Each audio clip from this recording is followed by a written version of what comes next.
Hi, North Carolina Azalea Festival Street Fair. My name is Trevor Todd. I'm a second grade teacher for New Hanover County Schools, and I'm very excited to bring you a story time in our children's area virtual celebration today. Today we're going to be reading Horton Hears a Who by Dr. Seuss. On the 15th of May, in the jungle of Newell, in the heat of the day and the cool of the pool, he was splashing and enjoying the jungle's great joys when Horton the elephant heard a small noise. So Horton stopped splashing. He looked toward the sound. That's funny, thought Horton. There's no one around. Then he heard it again, just a very faint yelp, as if some tiny person were calling for help. I'll help you, said Horton, but who are you? Where? He looked and he looked. He could see nothing there but a small speck of dust blowing past through the air.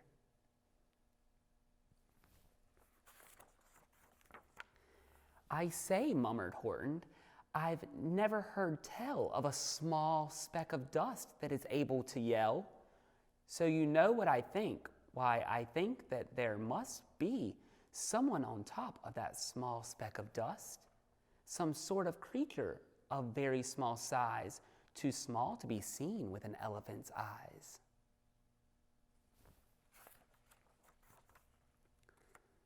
Some poor little person who's shaking with fear that he'll blow in the pool, but he has no way to steer. I'll just have to save him because, after all, a person's a person, no matter how small.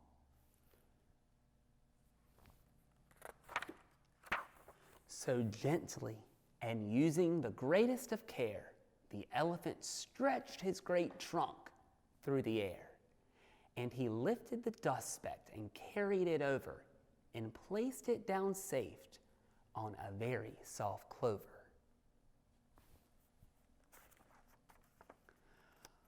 Humph, humped a voice.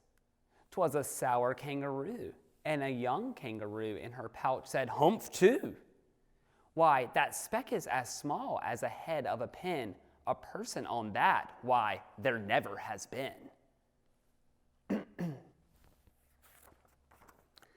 Believe me, said Horton, I tell you sincerely, my ears are quite keen. I hear him quite clearly. I know there's a person down there, and what's more, quite likely there's two, even three, even four, quite likely a family for all that we know, a family with children just starting to grow. So please, said Horton, as a favor to me, try not to disturb them, just please let them be. I think you're a fool, laughed the sour kangaroo. And the young kangaroo in her pouch said, me too. You're the biggest blame fool in the jungle of Newell. And the kangaroos plunged in the cool of the pool. What terrible splashing, the elephant frowned. I can't let my very small persons get drowned. I've got to protect them. I'm bigger than they. So he plucked up the clover and hustled away. Through the high jungle treetops, the news quickly spread. He talks to a dust speck. He's out of his head. Just look at him walk with the speck on that flower. And Horton walked worrying almost an hour. Should I put the speck down? Horton thought with alarm. If I do, these small persons may come to great harm. I can't put them down. I won't. After all, a person's a person, no matter how small.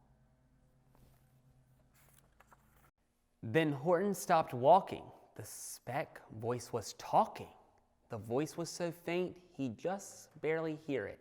Speak up, please, said Horton, and he put his ear near it. My friend, came the voice, you're a very fine friend.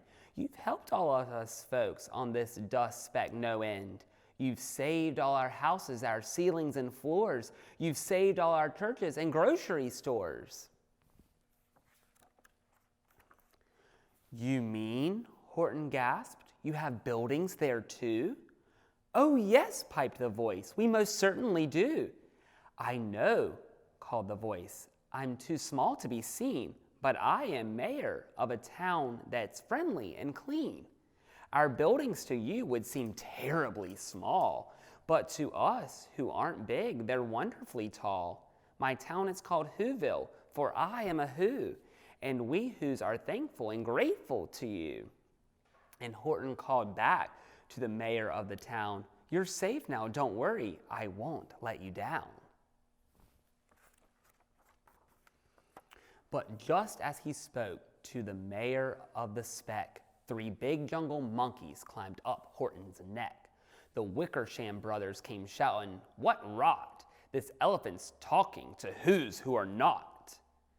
There aren't any Whos, and they don't have a mayor, and we're going to stop this nonsense, so there.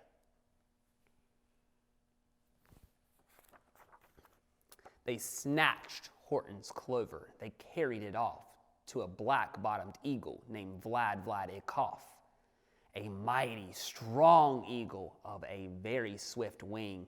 And they said, "Will you kindly get rid of this thing?"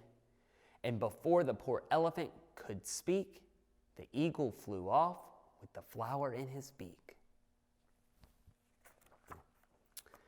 All that late afternoon and far into the night, the black-bottomed bird flapped his wings in fast flight, while Horton chased after with groans over stones that tattered his toenails and battered his bones. He begged, "Please don't harm my little folks who have as much right to live as us bigger folks do." But far, far beyond him, the eagle kept flapping, and over his shoulder called back, "Quit your yapping! I'll fly the night through. I'm a bird, I don't mind it, and I'll hide this tomorrow where you'll never find it." At 6:56 the next morning, he did it. It sure was a terrible place where he hid it. He let the small clover drop somewhere inside a great patch of clovers 100 miles wide. "Find that," sneered the bird, "but I think you will fail," and he left with a flip of his black-bottomed tail. "I'll find it," cried Horton. "I'll find it or bust. I shall find my friends on my small speck of dust." And clover by clover with care, he picked up and searched them and called, "Are you there?" But clover by clover by clover, he found that the one that he sought for was just not around.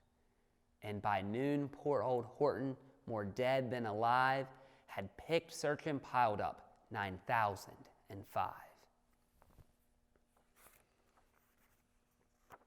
Then on through the afternoon, hour after hour, till he found them at last on the 3,000,000th flower. "My friends," cried the elephant, "tell me, do tell, are you safe? Are you sound? Are you whole? Are you well?" From down on the speck came the voice of the mayor. "We've really had trouble, much more than our share. When that black-bottomed birdie let go and we dropped, we landed so hard that our clocks have all stopped. Our teapots are broken, our rocking chairs smashed, and our bicycle tires all blew up when we crashed. So Horton, please," pleaded the voice of the mayor, "will you stick by us Whos while we're making repairs?" "Of course," Horton answered. "Of course I will stick. I'll stick by you small folks through thin and through thick."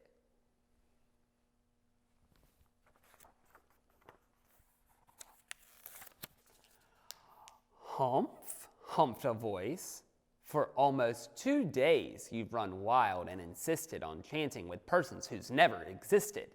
Such carrying on in our peaceful jungle. We've had quite enough of your bellowing bungle.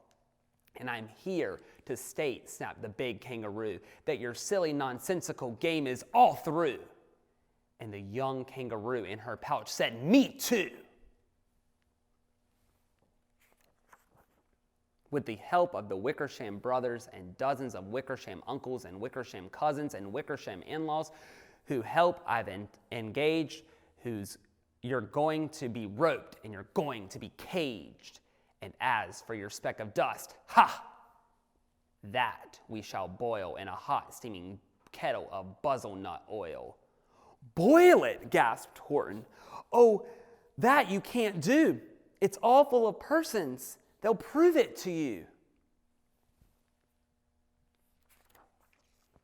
Mr. Mayor, cried Horton. Mr. Mayor, you've got to prove now that you really are there. So call a big meeting, get everyone out. Make every who holler, make every who shout, make every who scream. If you don't, every who is going to end up in a bezel-nut stew.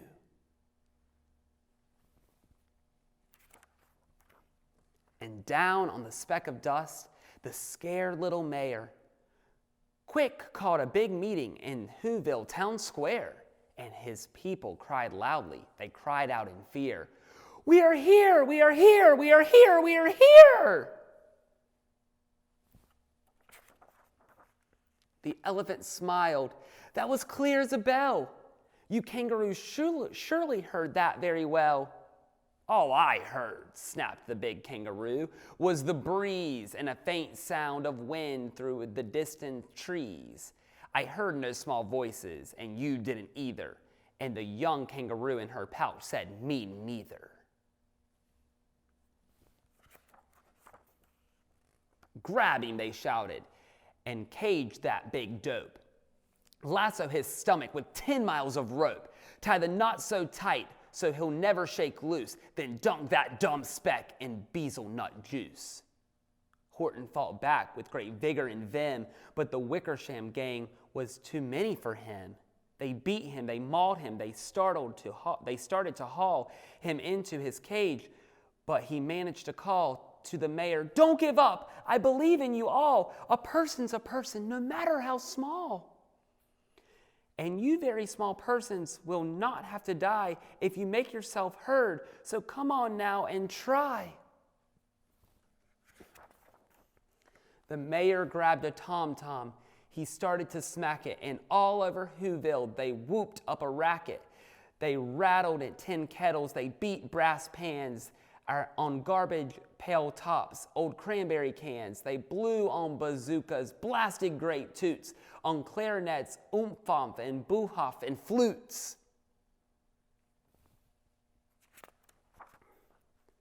Great guests of loud racket rang high through the air. They rattled and shook the whole sky.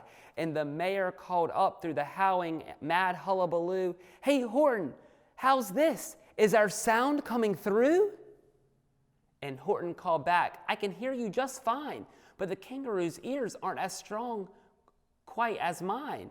They don't hear a thing. Are you sure all your boys are doing their best? Are they all making noise?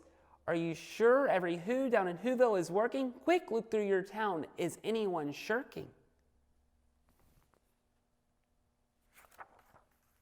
Through the town rushed the mayor from the east to the west, but everyone seemed to be doing his best. Everyone seemed to be yapping or yipping. Everyone seemed to be beeping or bipping. But it wasn't enough, all this ruckus and roar. He had to find someone to help him make more.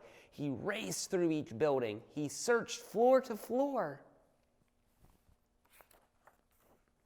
And just as he felt he was getting nowhere and almost about to give up in despair, he suddenly burst through a door, and that mayor discovered one shrieker, quiet hidden away in Fairfax Apartments, apartment 12J. A very, very small shrieker named Jojo was just standing, bouncing a yo-yo. Not making a sound, not a yip, not a chirp, and the mayor rushed inside and grabbed the young twerp.